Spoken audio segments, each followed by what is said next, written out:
Hello বন্ধুরা, good afternoon. তো দেখো এখন আমার একটা পার্সেল এসছে। তো আমি রান্না করতে করতে চলে এসেছি পার্সেলটা নিতে।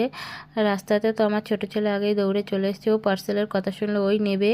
তো আমি টাকাটা দিয়ে চলো বাড়ির দিকে যাই, গিয়ে তোমাদেরকে দেখাবো কি এসছে। তো আমার সামনে যে মেয়েটা যাচ্ছে ওদের বাড়িতেই আমি ভাড়া থাকি। অ্যাকচুয়ালি আমি শিলিগুড়িতে থাকি আর আমার আসল বাড়ি হচ্ছে কলকাতা। তো ওরও পার্সেল এসছে, ওর হাইনেক এসছে, শাড়ির সাথে পরবে বলে নিয়েছে। আর আমার এসছে একটা ওড়না। তো চলো ঘরে গিয়ে খুলে তোমাদের সাথে শেয়ার করছি। তো আমি চলে এসেছি, আমার বড় ছেলে আবার দৌড়ে এসছে ফোন নেওয়ার জন্য। তো দেখো আমি রান্না করতে করতে চলে গিয়েছিলাম সবজির ঝুড়ি দরজার সামনে। তো দেখো ওড়নাটা সাদা রঙের, আমি একটা ওড়না অর্ডার দিয়েছিলাম, তো সেই ওড়নাটাই এসছে। মনে তো হচ্ছে ভালোই এসছে। হ্যাঁ, খুবই সুন্দর এসছে। তো টাটা, বাই বাই। ভিডিওটা একটা লাইক করে দিও।